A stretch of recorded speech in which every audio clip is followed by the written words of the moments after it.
Сейчас кайф поймаем. А я первый кайф поймал.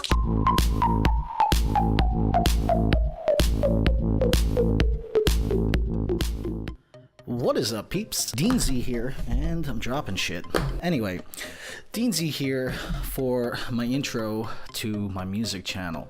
Yeah, music channel, right? Anyway, my name is Dean. Rap name is Dnzy. That's what people call me out here. But I'm here to tell you that I'm opening up a brand new YouTube channel, and it's gonna be about music, and we're gonna have freestyles, and we're gonna have freestyle Fridays, and we're gonna have album discussions. We're gonna have all this really cool shit that's gonna go on this channel. I'm gonna have guests. Guess where I live, man? I don't live in Milwaukee, although a lot of cool people come out of Milwaukee. I live in Los Angeles, Hollywood. I'm from New York, and I moved out here. I'm an audio engineer by trade, and this is where I want it to be, and this is how it's gonna happen. And I look like shit, and I'm fat, and I don't care, because I spit hot fire. I do, okay? Believe it or not, I do. And you will see some of that, and you can judge, and you can tell me that I suck, and you can tell me that my flow is off, but I do, and I like doing it. It's a lot of fun. But yeah, I'm out here in Los Angeles, and things are just fantastic. You know, I'm living in the heart of Hollywood. I freelance audio. I do my thing. I buy stupid shit on Amazon like this so I can have a cool backdrop, and I use a shitty mic to record audio for a podcast like this, but I do have a really dope, you know, Audio Technica mic, and it's not even the most expensive mic, but it sounds fantastic. I go to studios and have a lot of fun, and so that's what this channel is going to be about. And this is my intro channel. This is what I want to do with it. This is what I've been dying to do. This I want to talk about music, man. Okay, and I think this is going to be it for me, and I'm gonna have a lot of fun with this, and like I said, I'm gonna have guests on, local rappers, local musicians, have them play some music, see what happens with it, and I'm gonna try to put out a video a week. I do work a lot, and I have a hectic schedule, but I will do that because I'm that guy who likes going on YouTube and seeing a new video from one of my favorite YouTubers. Okay, and I think we all live in the age where if we have a computer, we have a favorite YouTuber, and we can discuss anything, and I'm choosing music because that's what I live, that's what I breathe, that's what I do. All right, so let's get to it, right? Really quick, you know, like I said, this is an intro video, but I just found out today, and I know I'm a little bit behind, but the Warped Tour is ending, and I'm really sad to see that. It sucks. I mean, it's the Warped Tour, 23 years. You know, I mean, I was what, 29? Dude, I was a kid. I was a little kid when that thing came out. And you're talking, I think the first year was No Doubt, was, you know, it got them where they were. Yeah, what is it, Limp Bizkit, but I'm still a fan of Limp Bizkit, and I'll say that, I don't care. Okay, keep rolling. But you got, yeah, Limp Bizkit, what is it? Blink-182, No Doubt, Limp Bizkit, Social Distortion, SoCal Natives, Pennywise, SoCal Natives, Kid Rock, Incubus, Black Eyed Peas, Pre-Fergie, okay, Sublime, NoFX, Bad Religion, The Descendants, Less Than Jake, Dropkick Murphys, The Bouncing Souls, Rancid, Flocking Molly, Anti-Flag, and The Offspring. I mean, come on. And what does that say that it's ending? You know, where does that put that type of music, that type of exposure? I mean, granted, Warped Tour is pretty corporate at this point in time, but I mean, for any tour to be that big, it needs some corporate sponsorships to pay for all that. But I don't think it's ever felt corporate. I've gone to it a few times, and it's been a lot of fun. It's the Warped Tour. I mean, it's, you know, it's part of my high school experience back in New York, Nassau Coliseum. What's up? And I think it's pretty sad that it's over, but, you know, I don't know what other type of festivals there are. There's always going to be shows, there's always going to be concerts, but the Warped Tour was just an amalgam of just bands you never heard of coming together. So much going on with that. And I think it's crazy. 23 years and it's over, you know? You just couldn't go to 25, make that anniversary happen. So I think that's pretty crazy on that end.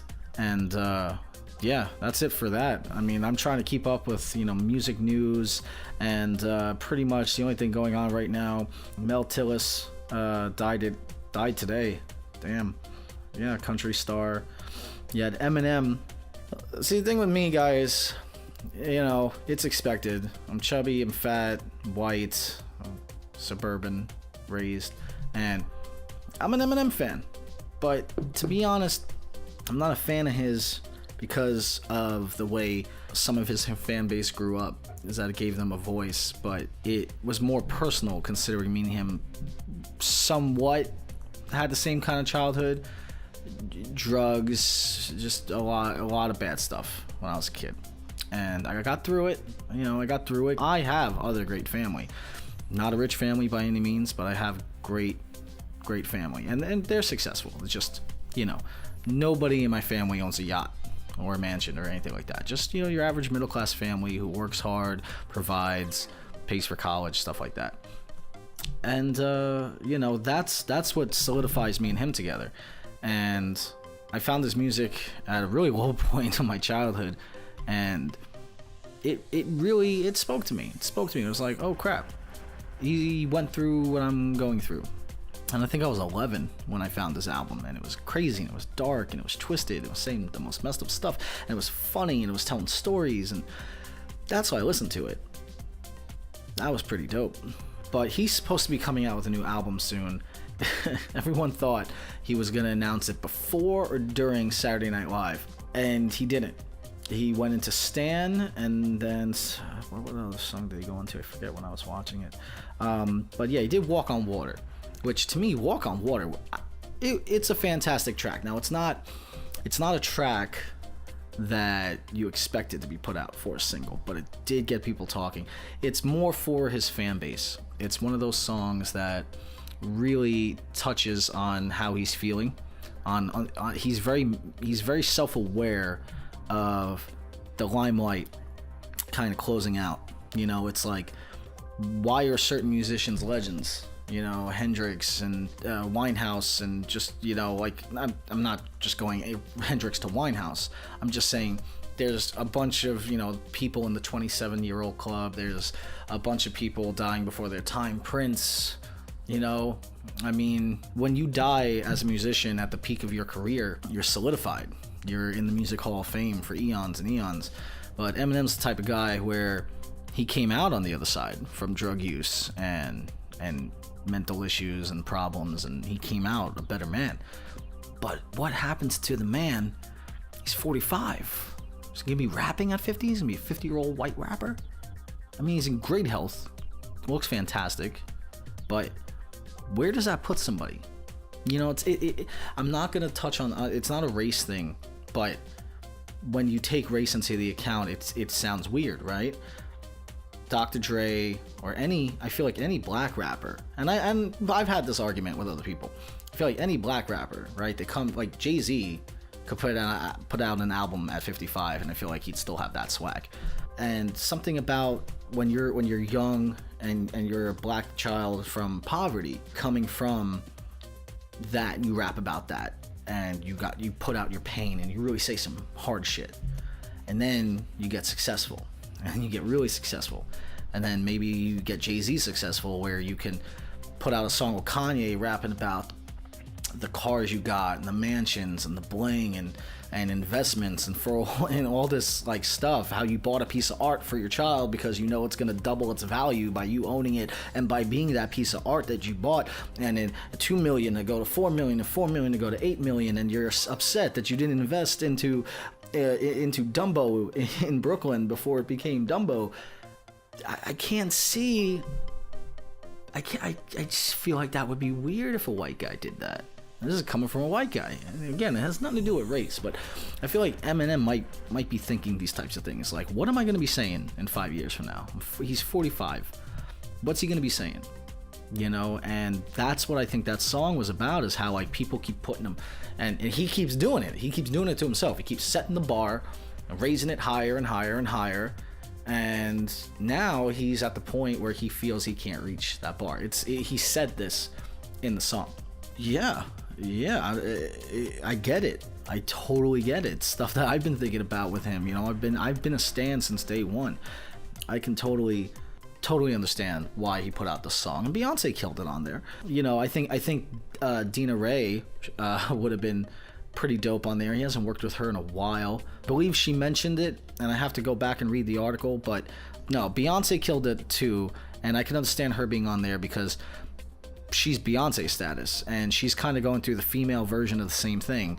She's setting the bar. People look at her like a goddess in music and everything she does, and at the end of the day, these people are human, and sometimes the pressure of a label or the pressure of just life and living up to your name, you don't think they're on Google looking themselves up? Come on, of course they are. I can see how it can eat away at you. Yeah, I think it was a fantastic song. I have no idea when Revival is dropping, but the rumors are still stirring that he's doing it like Kendrick did, and he's doing it like he did with Marshall Mathers LP and Black Friday and the 25th anniversary of Stan. No, 25th, 15? See, the anniversary of Stan is coming up, so people are waiting for that to drop. And when that drops, you better believe I'm doing an album review. Yeah, so today's Monday, and I just wanted to touch on bass and just say, hey, this is the start to my YouTube channel, and I'll touch on some news, I'll touch on what's going on, I'll have some guests over, we'll discuss some shit, we'll talk some shit, we'll rap some shit, whatever. I'll go out in the field in Hollywood and we'll film some shit, and we'll do some cool shit, and anything revolving around the word shit that makes shit sound cool, that type of shit. So yeah, this is Dnzy signing off. Hasta mañana, you mother. Something like that. Later.